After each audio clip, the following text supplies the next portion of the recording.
lahat. Nagpapasalamat po ako sa Kung May Kapal dahil nagkaroon tayo ngayon ng pagtitipon na ganito.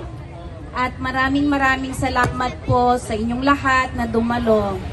Magandang gabi, Bayan ng Lupao! Gising pa ba ang lahat? Hep hep! Hooray! Ayan. Pagbati rin po at respeto sa ating kapitan dito sa Barangay Parista dahil kami po ay pinaunlakan upang ipagdiwang ang aming Grand Meeting de Avance. Acknowledge din po kay Kapitan sa Barangay Flores and other kapitans po na nandito.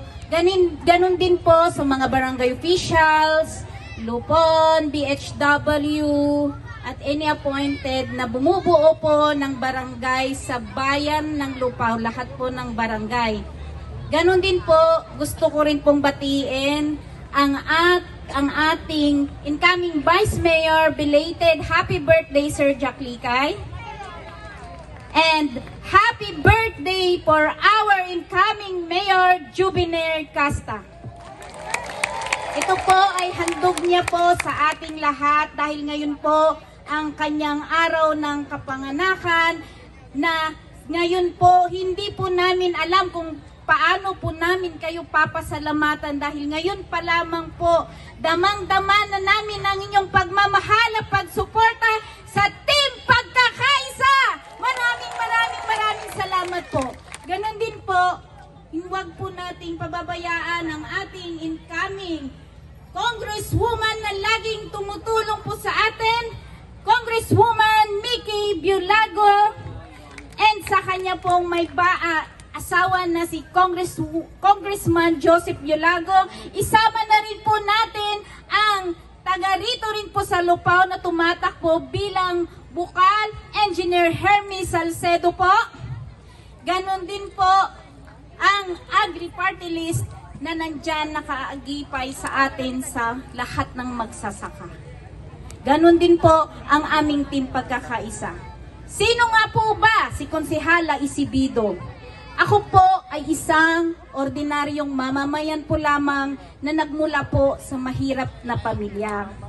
Ako po ay isang working student para makamit ko po ang aking pangarap na makagraduate ng college, magkaroon ng maayos na trabaho at ngayon po ay isang successful businesswoman and nagkaroon po ako ng doctorate as honoris causa na ginanap po namin yan sa Vietnam bilang Asia Pacific bilang Public Administration po. Ako po ay nakagawa na po sa first term ko ng 3 ordinansa o batas at 8 resolusyon sa first term na pagkakaupo ko po.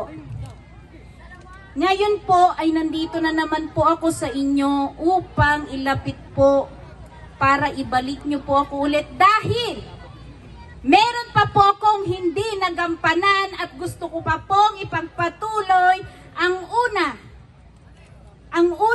aking plataforma po ang pagpapabuti ng serbisyong pangkalusugan sa pamamagitan ng mas maayos na pasilidad, sapat na gamot at medical assistance po.